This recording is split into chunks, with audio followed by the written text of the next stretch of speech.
السلام علیکم۔ شیطان اور عابد کی لڑائی۔ بنی اسرائیل میں ایک عابد تھا جو ہر وقت عبادت میں مشغول رہتا تھا۔ ایک جماعت اس کے پاس آئی اور کہا کہ یہاں ایک ایسی قوم ہے جو ایک درخت کو پوجتی ہے۔ یہ سن کر اس کو غصہ آیا اور کلہاڑا کندھے پر رکھ کر اس کو کاٹنے کے لیے چل دیا۔ شیطان عابد سے پوچھا، کہاں جا رہے ہو بھائی؟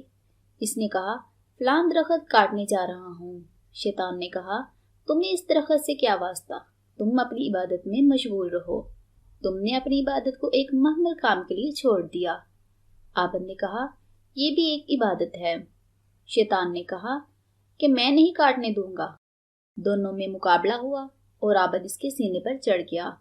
شیطان نے اپنے کو عاجز دیکھ کر خوشامد کی اور کہا، اچھا ایک بات سن لے۔ عابد نے اس کو چھوڑ دیا۔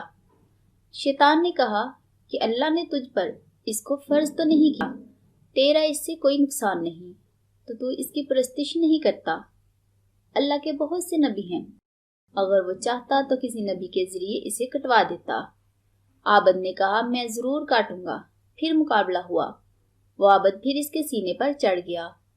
شیطان نے کہا، اچھا سن، ایک فیصلے والی بات تیرے نفع کی کہوں۔ اس نے کہا، کہو۔ شیطان نے کہا، تو غریب ہے، دنیا پر بوجھ بنا ہوا ہے، تو اس کام سے باز آ جا۔ میں تجھے روزانہ 3 دینار اشرفی دیا کروں گا، جو روزانہ تیرے سرہانے رکھے ہوئے تجھے ملا کریں گے۔ تیری بھی ضرورتیں پوری ہو جائیں گی، اپنے اعضاء پر بھی احسان کر سکے گا، فقیروں کی مدد بھی کرے گا اور بہت سے ثواب کے کام بھی کر سکتا ہے۔ اس میں سے ایک ہی ثواب ہوگا اور وہ بھی بیکار، کہ وہ لوگ پھر دوسرا درخت لگا لیں گے۔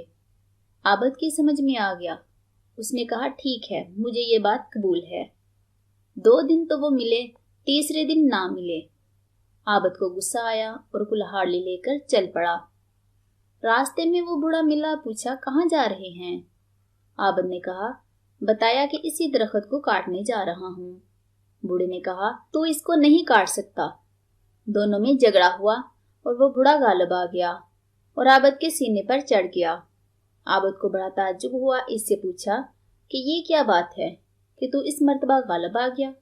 اس بوڑھے نے کہا کہ پہلی مرتبہ تیرا غصہ خالص اللہ کے لیے تھا، اس لیے اللہ جل شانہ نے مجھے مغلوب کر دیا۔ اس مرتبہ اس میں دیناروں کا دخل ہے، اس لیے تو مغلوب ہوا۔ حق یہ ہے کہ جو خالص کام اللہ کے لیے کیا جائے، اس میں بڑی قوت اور طاقت ہوتی ہے۔